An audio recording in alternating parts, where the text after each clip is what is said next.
This one is the strangest secrets of the prophetic calling. God calls his servants to make use of them in every age because we're created to fit into his purpose. So the first thing I want to say is that God can call you through a voice, an audible voice, or an inner voice. God can call you into the prophetic office through a vision, a visual vision. God can call you into the prophetic office by sending a prophet to bring you in. There is something strange about the calling of the prophets. Let's look at it from here. In Isaiah chapter 6 and verse 8, the word reads, "Also I heard the voice of the Lord saying, Whom shall I send, and who will go for us? Then said I, Here I am. Who am I? Send me." There is something very specific here. The man we quote here, we call him the prophet Isaiah, had. And it was a specific voice. He knew whose voice it was that spoke with him, the voice of God. So he had here. Of course, in this same chapter, the prophet was privileged to see. From verse 1, he said, "In the year that the king Uzziah died, I saw the Lord sitting upon a throne." And see, something unique about this man's call here is that he had the opportunity to see something. At least he saw the throne of God. This doesn't mean that each time God calls a prophet, the prophet must see God's throne. But it's going to be crystal clear of this sort or nature. He saw something that day. Then he heard. He knew this is the voice or was the voice of God speaking. Then you had the prophet like Jeremiah, who told us about or gave an account of his calling, or in his book it was detailed how he was called. The word came expressly to the prophet Jeremiah chapter 1. But let's look at the verse before verse 5. That's in verse 4. "The word of the Lord came unto me," that's a report, "saying, Before I formed you in the womb, I knew you, and before you came forth out of the womb, I sanctified you, and I ordained you a prophet unto the nations." I ordained you a prophet unto the nations. So this man of God too, or the prophet here, Jeremiah quote, heard. The voice spoke to him, and it was very unique. So when I hear people saying that they're confused as to whether God is calling them to become prophets or not, one of the things here is that, were you ever called like this? Because in Isaiah's own case, get the picture here very clearly, that he saw something that day. There was an open heaven. The heaven was open for him to see to the throne room of God, where he saw the Lord seated. It may not necessarily mean that you see the Lord sitting, but you're going to be seeing maybe an appearance of an angel or an appearance of something that is strange. In Moses' own case, let's go back to Exodus chapter 3, and then you meet the prophet Moses called there in chapter 3. And what do you see there in chapter 3? The Bible said, "Now Moses kept the flock of Jethro, his father-in-law, the priest of Midian, and he led the flock to the west side of the desert and came to the mountain of the Lord, or mountain of God, even Horeb," in verse 2. "And the angel of the Lord appeared unto him in the flame of fire out of the midst of the bush. And he looked, and behold, the bush burned with fire, but the bush was not consumed." Verse 3. "And Moses said, I will now turn aside and see this great sight, why the bush is not burnt." And verse 4 now says, this is where the call now came. "And when the Lord saw that he turned aside to see," can you hear that? "God called unto him out of the midst of the bush and said, Moses, Moses. And he said, Here am I." It was here that he was called. The process that culminated in his calling, full calling, now ensued that. Let's go to verse 10. I want to pick something very specific about Moses. "Come now, therefore, and I will send you unto Pharaoh." This was where the call came. So it was such a unique encounter. So the prophetic call has to be unique enough, to be weighty enough to keep you, that is, to launch you into ministry. First thing is to create the awareness that you are a prophet. Number 2 is to launch you into the ministry. Number 3 is to launch you into the prophetic office. Number 4 is to sustain you in the prophetic office. Number 5 is to finish right well and pass on the baton from the prophetic office before your exit. So in each case, I want to make you understand the prophetic calling is no joke. It's not one of these things that you want to do because you see people prophesying and people clapping hands for them. Prophets have got a lot of fans. That's true. But prophets have got a lot of pains as well. So if the calling is not unique enough to this depth, it becomes difficult for you to be sustained in the calling. Let's talk about Aaron, for instance.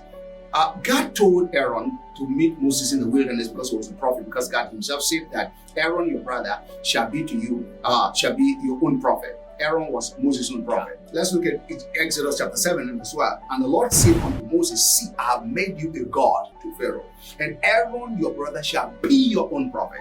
So Aaron was his own prophet, Moses' own prophet. In the light of that fact, the God of Moses spoke to Aaron.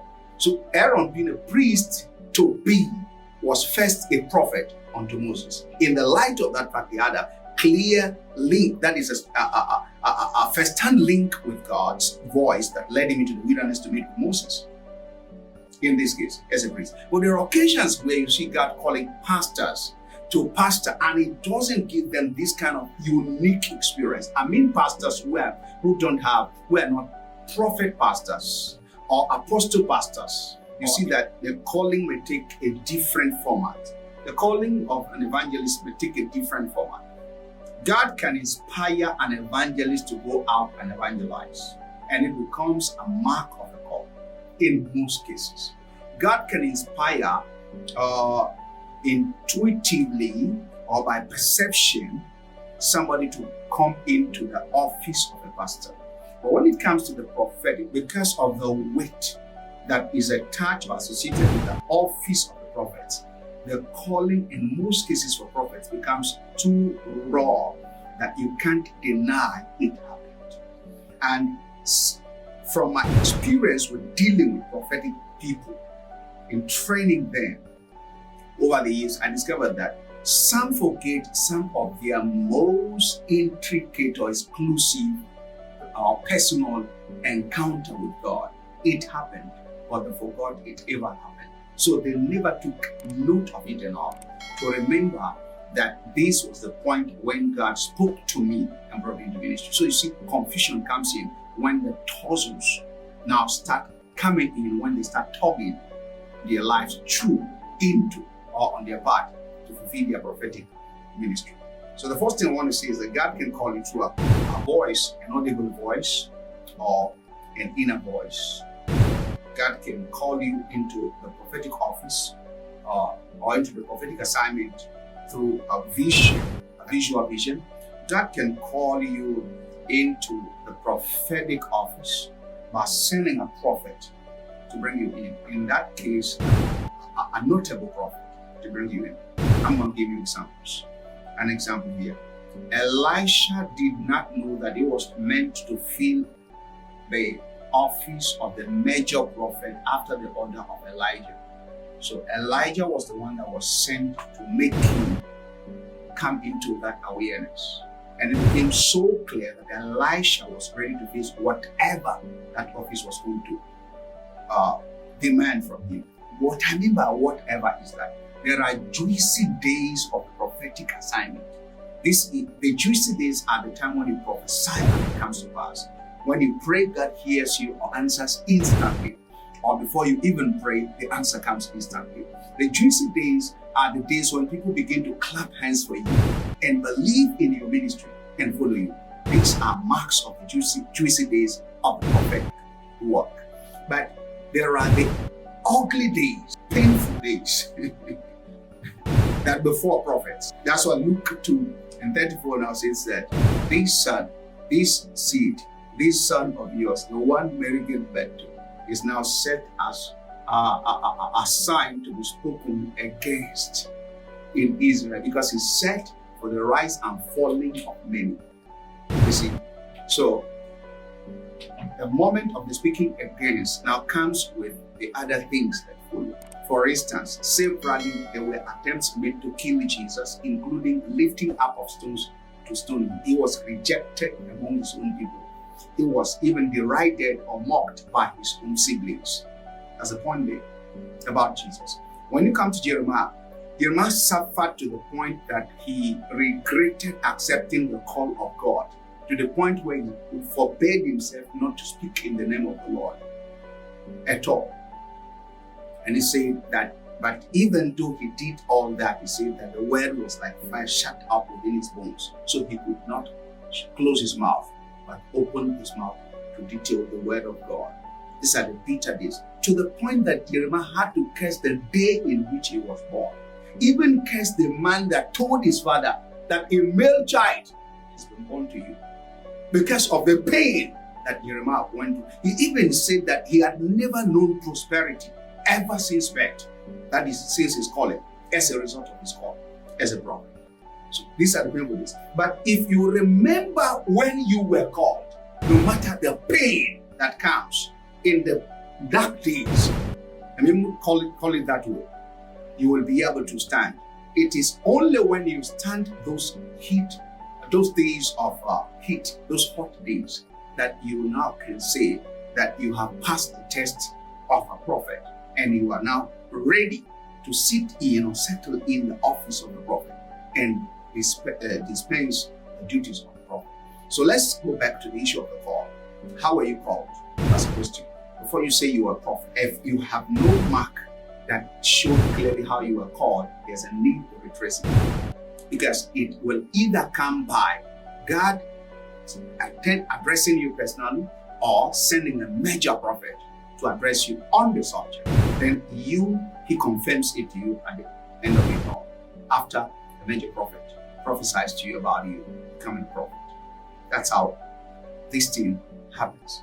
All through scripture, when you go through the lives of these prophets, you see that there were critical junctions where it was clear that these guys were going to step into the shoes of the prophets over time, even if it's not immediate.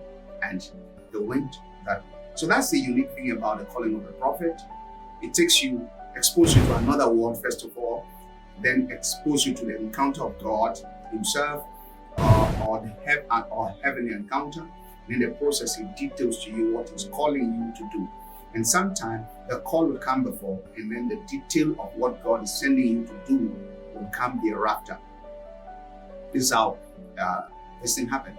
And if you're confused right now, there will be the need for you to consult somebody who is higher than you in the prophetic. Okay, this person will now serve as that major prophet, like Elijah served Elisha. Elisha had a prophetic seed in him. He was one of the sons of the prophet. They had said that he poured water on the hands of the prophet Elijah, but he never knew that he was going to be the prophet in the prophetic office after the departure of the prophet Elijah. So he needed somebody like Elijah to make it clear that you are the next person in this office. So when the mantle fell upon him, 1 Kings chapter 19 and verse 19-20 down, when the mantle fell upon him, it was here that he knew that indeed I'm the man for this assignment. That doesn't mean that he began to prophesy immediately, but he was now informed he was going to be there. Prophesying immediately now passed him through processes that led to the handing over of the spiritual mantle, because the physical mantle came first. So there are occasions where the first announcement is the physical mantle, and there will be no manifestation of the prophetic with you. So you want to see, you take all corners, all angles, you can see. It doesn't mean that you are not been called. You need to be mentored. So this guy was mentored before, told later, then passed through processes that now brought him to the place where the mantle was passed across to him. That last day between Elisha and Elijah, before they crossed the Jordan River to the other side, here the mantle of Elijah fell, and Elisha picked his mantle the second time. And this one corresponded with the induction or installation of Elisha into the prophetic office this time around. That one is that the processes that led to them arriving there represented everything that you encounter after you receive the call from Bethel to Jericho to Jordan and to Gilgal. I've done two videos on that, the prophetic journey, so you can check out on this platform the prophetic journey and know what that means before you gain access to the prophetic mantle. That means you've been installed in the prophetic office where you now prophesy at a forensic level. Witness. God bless you. You want to take your prophetic journey deeper than this? Where you are right now, sign up for my course, the certificate course in forensic prophecy, or the diploma certificate course in forensic prophecy, which is a professional course for prophets. These courses have changed prophets around the world, or prophetic people around the world, impacting their lives and then equipping them for ministry and with great or louder testimonies. Yours will be the next. God bless you. Go ahead and flourish in the